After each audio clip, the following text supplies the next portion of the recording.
Hello and welcome to Triple S classes. I hope that you all are fine.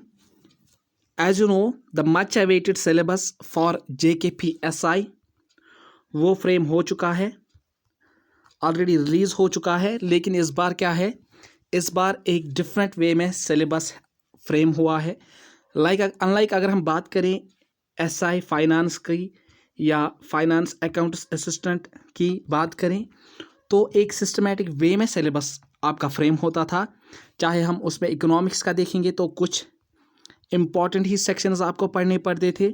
Stats की बात करें, statistics में आपको important sections पढ़ने पड़ते थे। यहाँ आपको जितना भी जीएस था या मॉडर्न हिस्ट्री का देखेंगे उसमें आपको कुछ पर्टिकुलर सेक्शंस टारगेट करने पड़ते थे। लेकिन इस बार सिलेबस बहुत ही डिफरेंट वे में, सिस्टमेटिक वे में फ्रेम हुआ है, जिसमें अगर हम देखेंगे तो आपके करंट इवेंट्स पढ़ने हैं, आपको नेशनल इंटरनेशनल इम्पोर्टेंस दोनों, हिस्ट्री पढ़नी है, medieval, modern and this ancient, या आपको जियोग्राफी देखेंगे, Indian geography, world geography, physical, social, economic, Indian polity, governance पढ़ना है आपको। एंड नीचे नीचे आएंगे तो आपको यहाँ पे पॉइंट नंबर 6 में अगर हम देखेंगे economic and social development, sustainable development, poverty inclusion, demographics, social sector initiatives very important. And नीचे अगर हम आएंगे तो आपके सिलेबस में general issues on environment, ecology, biodiversity and climate change, यहाँ तक ये जो 6 और 7 है, इसको इस बार मैं यानी कि आबिद सर इसको टारगेट करेंगे एक सिस्टमेटिक वे में, बिल्कुल बेसिक से स्टार्ट करेंगे। जैसा कि आपको सुमित सर ने पहले ही इन्फॉर्म किया है, हमारी app triple S app already play store पे आ चुकी है, आप जाके डाउनलोड कर सकते हैं वो ऐप। उस पर क्या है, एक सिस्टमेटिक वे में आपको हैंड रिटन, बिल्कुल हैंड रिटन नोट्स आपको प्रोवाइड किए जाएंगे। उसके बाद एक टॉपिक टेस्ट लिए जाएंगे, टॉपिक टेस्ट होंगे। उसके बाद एक पर्टिकुलर सेक्शन जैसे ही ख़त्म होता है, एक सेक्शन ख़त्म होगा तो सेक्शनल टेस्ट होंगे। एंड उसके बाद ट्रिपल एस की तरफ से मॉक टेस्ट इस बार ट्रिपल एस खुद लेके आएगा। ये सब आपको हमारी ऐप पे मिलेंगे, ट्रिपल एस ऐप पे जो प्ले स्टोर पे अवेलेबल है। देखिए यहाँ पे जो ये सिलेबस दिया है, जहाँ देखेंगे हम एनवायरनमेंट, इकोलॉजी, बायोडाइवर्सिटी को या क्लाइमेट चेंज, ये सिलेबस है आपके JKPSI का सिलेबस है। इसको बिल्कुल बेसिक से स्टार्ट करेंगे, बेसिक से लेके जहाँ पे पहले एनवायरनमेंट से लेके फिर लास्ट तक जितने भी करंट है, आज तक जितना भी करंट है, करंट को भी साथ साथ लेके चलेंगे। एंड जैसा ही स्टैटिक पोर्शन ख़त्म होता है उसके बाद अलग से एक तो सुमित सर आपको डेली करंट अफेयर करवाएंगे, एंड अलग से उसके बाद जितना भी जो भी रह जाता है वो हम अलग क्लासेस में डिस्कस करेंगे बिट बाय बिट। जितना भी इस बार क्या है, टारगेट करेंगे कि मैक्सिमम सिलेक्शंस ट्रिपल एस से ही हो, एंड टारगेट करेंगे जितने भी क्वेश्चंस बन सकते हैं एक पर्टिकुलर टॉपिक से, वो सब हम आपको यहाँ पे कवर करवाएंगे पहले ही। वी एश्योर यू कि एक भी पॉइंट नहीं रहेगा जो आपके सिलेबस में है जो ट्रिपल एस की ऐप पे या यूट्यूब पे हम डिस्कस नहीं करेंगे इस प्लेटफॉर्म पे। तो आप याद रखें, triple S app play store पे अवेलेबल है, आप जाके डाउनलोड करें। एंड साथ ही साथ क्लासेस कंटिन्यू चलेंगी यूट्यूब पे भी, तो जो अफोर्ड कर सकते हैं वो जाके ट्रिपल एस ऐप डाउनलोड करके वहाँ से वो फ़ायदा ले सकते हैं। एंड रिमेनिंग रेस्ट जितनी भी है, जो चाहते हैं वो यूट्यूब से भी पढ़ सकते हैं, उसकी कोई बात नहीं है, वो आपको सुमित सर ने पहले ही इन्फॉर्म किया है। तो इस बार मैं इन सेक्शंस को डील करूँगा 6 और 7। आज के लेक्चर में थोड़ा सा बेसिक सा इंट्रोडक्शन दिया है मैंने, वो बेसिक सा ओवरव्यू देखेंगे एनवायरनमेंट, इकोलॉजी एंड बायोडाइवर्सिटी का। बहुत ही बेसिक से स्टार्ट करेंगे, एनवायरनमेंट की डेफिनेशन से ही स्टार्ट होगा आपका लेक्चर, आपका सेशन एनवायरनमेंट की बेसिक डेफिनेशन से स्टार्ट होगा। क्या है एनवायरनमेंट? एक फ्रेंच वर्ड है एनवायरन, जिससे ये डिराइव हुआ है, एनवायरन से डिराइव हुआ है, विच मीन्स टू एनसर्कल, किसी भी चीज़ को एनसर्कल करना, दिस इज एनवायरन। एंड इसी एनवायरन से डिराइव हुआ है आपका एनवायरनमेंट। अगर हम डेफिनेशन की बात करें, environment is what? Sum total of living non living components, influences and events. इस पे आप स्ट्रेस देंगे, influences and events surrounding an organism. अगर हम कोई भी ऑर्गेनिज्म लेंगे उसके सराउंडिंग्स को देखेंगे एंड इनके बीच में कौन सी इंटरेक्शन होती है, इन्फ्लुएंसेस होते हैं, इवेंट्स होते हैं, किस टाइप की इंटरेक्शन होती हैं, कैसे ये आपस में इंटरेक्ट करते हैं।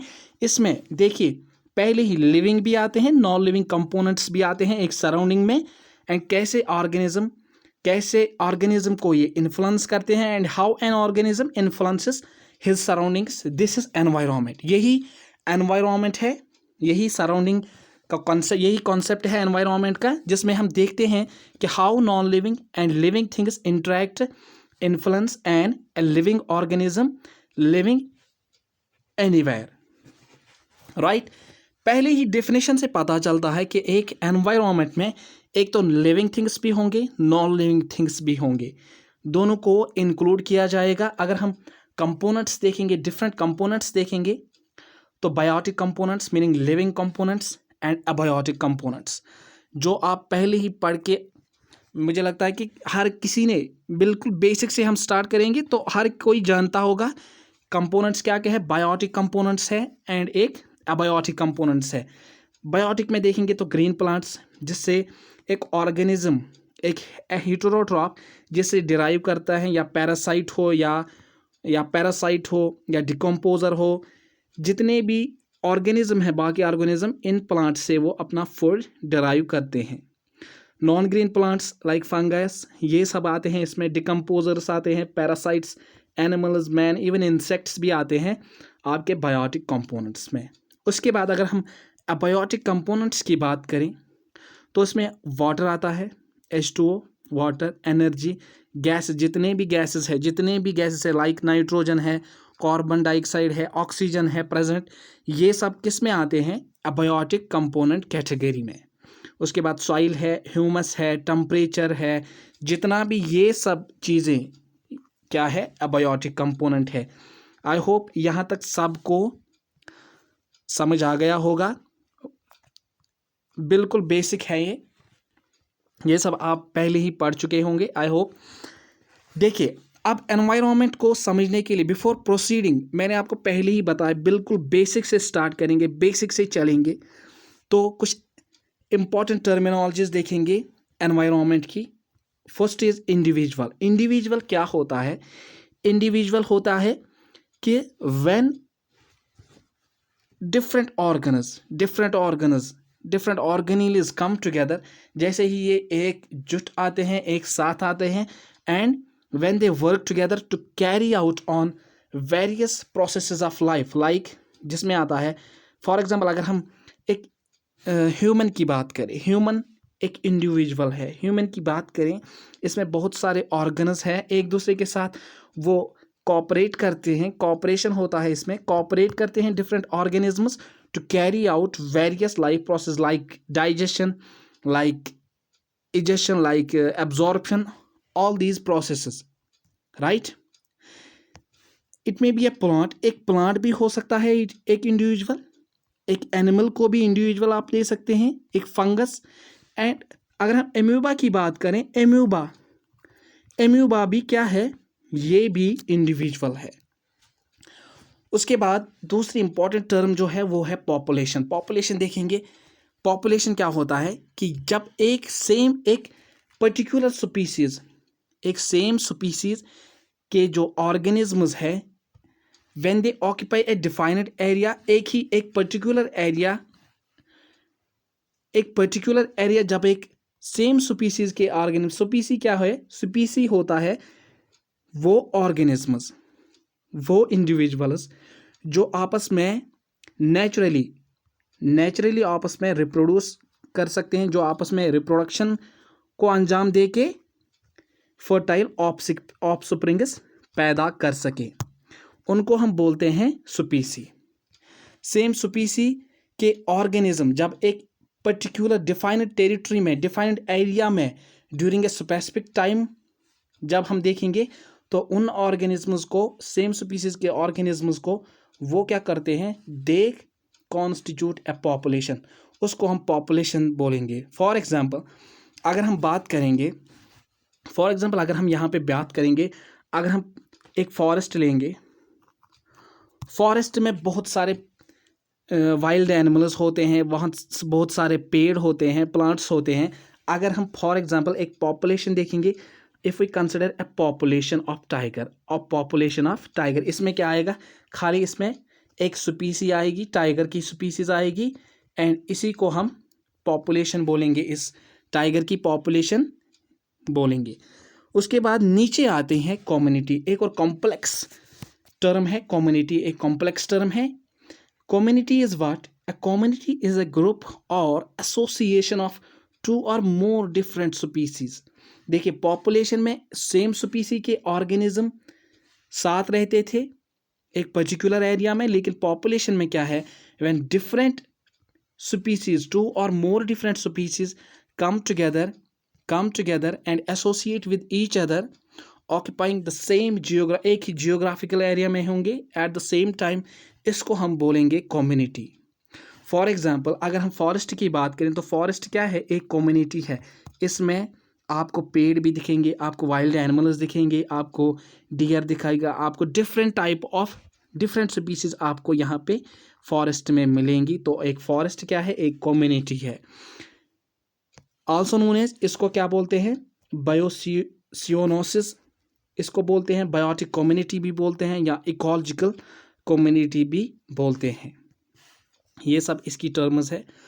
एंड उसके बाद अगर हम एक कम्युनिटी में देखेंगे, एक कम्युनिटी अगर हम बात करें, फॉर एग्जांपल अगर हम एक पॉन्ड को लेंगे, एक पॉन्ड में ऊपर से क्या होते हैं, फाइटोप्लैंक्टन्स होते हैं, राइट, नीचे ज़ूप्लैंक्टन होते हैं, फिशेस होती हैं, एंड इंसेक्ट्स होते हैं, ऑल दीज, ठीक। अगर हम बात करें एक इकोलॉजिकल कम्युनिटी में या एक बायोलॉजिकल कम्युनिटी में, बायोटिक कम्युनिटी में, हर कोई स्पीसी, ये फाइटोप्लैंक्टन्स है, इनका अलग से रोल रहता है। ये इस पॉन्ड ये पॉन्ड है, ये कम्युनिटी में रहते हैं आपस में, यहाँ पे फिशेस भी रहती हैं, इंसेक्ट्स भी रहते हैं। ये जो ज़ूप्लैंक्टन है ये अलग से अपना एक रोल अदा करते हैं, अलग से फंक्शन परफॉर्म करते हैं। ये क्या फंक्शन करते हैं, ये फंक्शन करते हैं, ये जो हीट रेडिएशन आती है सन से, ये एक तो उसको कंट्रोल करती हैं, ठीक, एंड दूसरा ये क्या काम करता है, ये प्रोवाइड करता है, ये न्यूट्रिएंट एक्सचेंज जो होता है बिटवीन डिफरेंट ऑर्गेनिजम्स, ये न्यूट्रिएंट एक्सचेंज का काम करते हैं, राइट। एंड उसमें अगर हम देखेंगे, अगर हम इंसेक्ट्स का रोल देखेंगे, डिकम्पोजर्स जो होते हैं उसमें, फॉर एग्जांपल एक पीरियड के बाद ये जो फाइटोप्लैंक्टन जैसे ही डेड हो जाते हैं, ये क्या होते हैं, ये नीचे सेटल हो जाते हैं।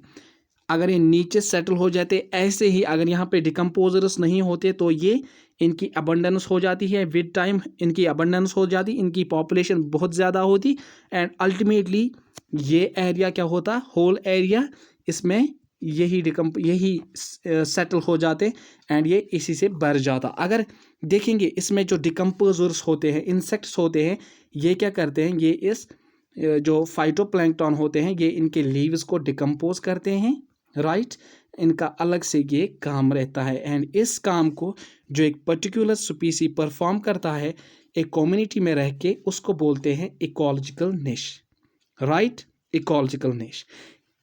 उसके बाद देखेंगे, this is Gause's law. According to Gause's law क्या बोलता है, इसे लॉ ऑफ कॉम्पिटिटिव एक्सक्लूजन भी बोलते हैं। गॉस लॉ बोलता है कि इन ए हैबिटेट, एक हैबिटेट में, एक कम्युनिटी में अगर हम देखेंगे, two species can never have same ecological niche for long period. अगर हम देखेंगे कोई दो स्पीसीज जो एक कम्युनिटी में रह रही होंगी, एक हैबिटेट में रहते होंगे, उनका इकोलॉजिकल निश सेम नहीं हो सकता, यानी कि every species will have different functional role. And नीचे क्या है, whenever there is overlapping between ecological niche of two species, जब भी ये इकोलॉजिकल निश दो स्पीसी का ओवरलैप कर जाता है, यानी कि वो सेम फंक्शंस परफॉर्म करने लगते हैं, वहाँ पे 3 पॉसिबिलिटीज़ होती हैं। एक तो एक्सटिंक्शन, या तो क्या होगा, एक्सटिंक्शन होगा एक स्पीसी का। एक स्पीसी जो स्ट्रॉन्ग स्पीसी होगी वो रिप्लेस करेगी दूसरी को, यानी कि एक्सटेंक्शन होगा, एक्सटिंक्ट करेगी दूसरी स्पीसी को। या वहाँ पे माइग्रेशन होगा, जो एक स्पीसी के जो जो एक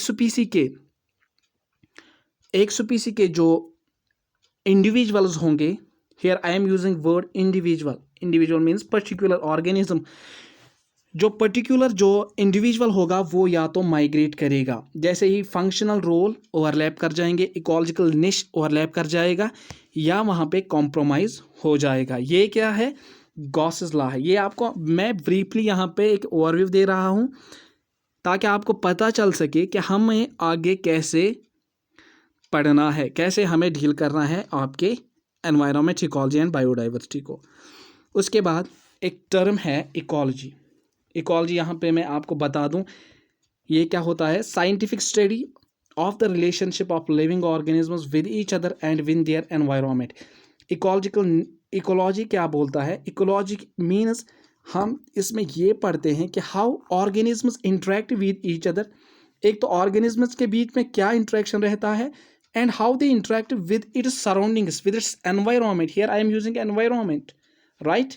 एनवायरनमेंट में जो एक पर्टिकुलर जो ऑर्गेनिजम्स है, लिविंग ऑर्गेनिजम्स, कैसे एक तो विद ईच अदर कैसे ये एक दूसरे के साथ इंटरेक्ट करते हैं, एंड विद देयर एनवायरनमेंट कैसे ये इंटरेक्ट करते हैं, कैसी इनकी रिलेशनशिप है, एसोसिएशन है, इसको इकोलॉजी बोलते हैं। This is the study of relationship of living organisms with each other and with their environment, this is ecology. अब इसके डिफरेंट अप्रोचेस है वो भी हम देखेंगे।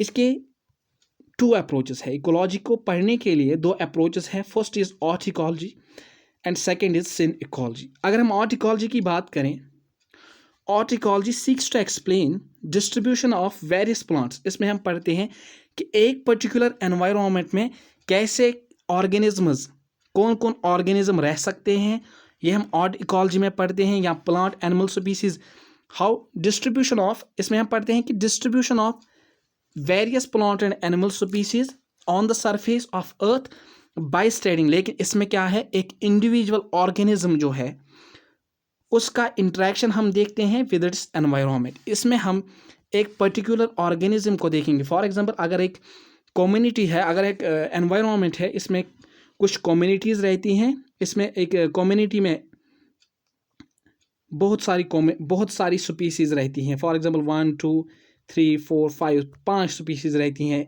ये जो पहली स्पीसी है इसमें 6, सपोज करेंगे इसमें 6 ऑर्गेनिजम्स है। ऑर्ट इकोलॉजी में कैसे पढ़ेंगे, हम एक पर्टिकुलर इंडिविजुअल ऑर्गेनिज्म को टारगेट करेंगे, उसी को हम देखेंगे कि कैसे ये इंटरेक्ट करता है अपने एनवायरनमेंट के साथ, एंड उसी फैक्टर को हम फिर उसको स्टडी करने के बाद उसको हम जनरलाइज करेंगे कि how this particular स्पीसी interacts with this, whether it is plant, whether it is animal species, how it is distributed over this environment, how it interacts with its environment। ये हम कहाँ पढ़ते हैं, ऑर्ट इकोलॉजी में, right. I hope यहाँ तक आप सभी को समझ आ गया होगा what I am trying to convey. देखिए अब इसके कुछ प्रमाइजेस हैं, यानी कि ये आपको ध्यान रखना है while dealing with this ecology, that while dealing with art ecology बोलता है कि every geographical region is characterized by multiple variables or factors। हर कोई geographical region, हर कोई environment जो है इसमें multiple variable factors होते हैं। factors क्या क्या होते हैं, temperature, precipitation, rainfall etc। ये सब particular जो factors होते हैं, हर कोई every geographical region is characterized by multiple variable factors। temperature vary कर सकता है from one environment to one geographical region to other। for example, अगर हम देखेंगे, अगर हम राजस्थान की बात करें, वहाँ पे टेम्परेचर अलग होगा, वहाँ पे प्रेसिपिटेशन कम होगा, यहाँ पे टेम्परेचर ज़्यादा होगा। उसके बरक्स अगर हम हिमालयाज़ की बात करें, यहाँ पे प्रेसिपिटेशन काफ़ी ज़्यादा होगा, स्नोफॉल भी होगा, एंड यहाँ पे टेम्परेचर मॉडरेट ही रहेगा, ज़्यादा टेम्परेचर नहीं रहेगा, बहुत ही कम रहेगा एज कम्पेयर टू राजस्थान। यही है कि every geographical region is characterised by multiple variable factors, variables और factors like temperature, precipitation, rainfall etcetera. उसके बाद second promise is an individual belonging to a particular species, एक इंडिविजुअल जो एक खास एक पर्टिकुलर स्पीसी से बिलोंग कर रहा होगा, can tolerate or survive under certain environmental factors known as range of tolerance. ये क्या बोलता है? सेकंड प्रोमाइज इज एक इंडिविजुअल पर्टिकुलर स्पीसी का जो इंडिविजुअल होगा, ऑर्गेनिज्म होगा, वो अंडर डिफरेंट एनवायरमेंटल फैक्टर्स, वो हमने पहले ही देखे एनवायरमेंटल फैक्टर्स क्या है, टेम्परेचर है, प्रेसिपिटेशन है, ठीक है। हर कोई स्पीसी का ऑर्गेनिज्म जो है वो क्या है, अंडर सर्टन एनवायरमेंटल फैक्टर्स वो सर्वाइव करेगा, वो टॉलरेट कर सकता है। फॉर एग्जांपल अगर हम देखेंगे, अगर हम केमल के देखेंगे, केमल की बात करें जो राजस्थान में होता है, यहाँ पे टेम्परेचर काफ़ी ज़्यादा रहता है, राइट। यहाँ पे प्रेसिपिटेशन काफ़ी कम होता है। एंड उसके बरक्स अगर हम बात करें, अगर हम हिमालयाज़ की बात करें, हिमालयाज़ में अगर हम देखेंगे यहाँ पे आपको याक मिलेगा, याक के ऊपर फेदर्स होते हैं। अगर हम इस याक को राजस्थान में इंट्रोड्यूस करेंगे, इसको राजस्थान में ले जाएंगे, वहाँ पे ये सर्वाइव नहीं कर पाएगा। वाई? बिकॉज वहाँ पे टेम्परेचर बहुत ही ज़्यादा है, ये टॉलरेट नहीं कर पाएगा। एंड अगर हम केमल को फॉर एग्जांपल लद्दाख शिफ्ट करेंगे, केमल को हम JNK में शिफ्ट करेंगे, कश्मीर की वादियों में शिफ्ट करेंगे, this camel can not survive for too long period. बहुत समय के लिए ये याक या केमल अगर हम याक को इंट्रोड्यूस करेंगे राजस्थान में, ये सर्वाइव नहीं कर पाएगा। यानी कि इसको एक पर्टिकुलर रेंज में ये रह सकता है, पर्टिकुलर प्रेसिपिटेशन के अंडर रह सकता है, पर्टिकुलर टेम्परेचर के अंडर रह सकता है। इसे बोलते हैं हम रेंज ऑफ टॉलरेंस, कि कितना ये बर्दाश्त कर पाएगा एक पर्टिकुलर ऑर्गेनिज्म। यही बोलता है सेकंड प्रोमाइज यही, an individual belonging to a particular species can tolerate or survive under certain environmental factors known as a range of tolerance. And third one is the range of tolerance depends on adaptations, and these adaptations are acquired through evolutionary process. And adaptations means कोई organism होता है वो adaptations करता है। फिर for example अगर हम बात करेंगे याक की, याक कैसे सर्वाइव करता है लद्दाख में, उसके वो एडाप्टेशंस है, उसको एवोल्यूशनरी प्रोसेस से वो गुजरा है, तो उसके ऊपर फेदर्स है, उन्हीं फेदर्स की वजह से वो फर है उसके ऊपर, उन्हीं की वजह से वो बर्दाश्त कर पाता है, टॉलरेट कर पाता है। This is adaptations. इन्होंने एडाप्टेशंस किया है, एक स्पीसी ने, एक ऑर्गेनिज्म ने एडाप्टेशंस की है, थ्रू एवोल्यूशनरी प्रोसेस हुआ है, उसके ऊपर फर आ गया है याक के ऊपर, या उसके ऊपर फेदर, उसके ऊपर फर है, राइट। वो मोटा मोटा फर होता है, या उसका स्किन जो है थ्रू एवोल्यूशनरी प्रोसेस वो बहुत ही थिक हो गया है, and that is why he can survive under -40 -40 degree Celsius में भी वो टॉलरेट कर सकता है थ्रू एडाप्टेशंस। यही थर्ड फैक्टर है, थर्ड प्रमाइज है, the range of tolerance depends on adaptations acquired through evolutionary process. उसके बाद जो सेकंड जो हमने इकोलॉजी देखा, उसको अप्रोच कैसे करते हैं। एक तो ऑर्टिकोलॉजी, इसमें हम एक पर्टिकुलर ऑर्गेनिज्म को एनवायरनमेंट के साथ देखते हैं कैसे ये एसोसिएट करता है, उसी को हम फिर जनरलाइज करते हैं, पूरी स्पीसी कैसे इंटरेक्ट करेगी एक एनवायरनमेंट के साथ। सिनिकोलॉजी में क्या है, synecology is study of group of organisms of different species के ऑर्गेनिज्म्स को हम देखते हैं, which are associated together as a unit in the form of community. Synecology में क्या है, बहुत सारे ऑर्गेनिज्म्स, ग्रुप ऑफ ऑर्गेनिज्म्स जो डिफरेंट स्पीसी के होंगे, उनको हम देखेंगे how they are associated together, ठीक, how they are associated together and how they interact with their environment. ये हम सिन इकोलॉजी में डिस्कस करते हैं। ये अप्रोचेस है किसके, इकोलॉजी के। ये एक ब्रीफ सा ओवरव्यू था जो मैंने आपको प्रोवाइड किया यहाँ पे।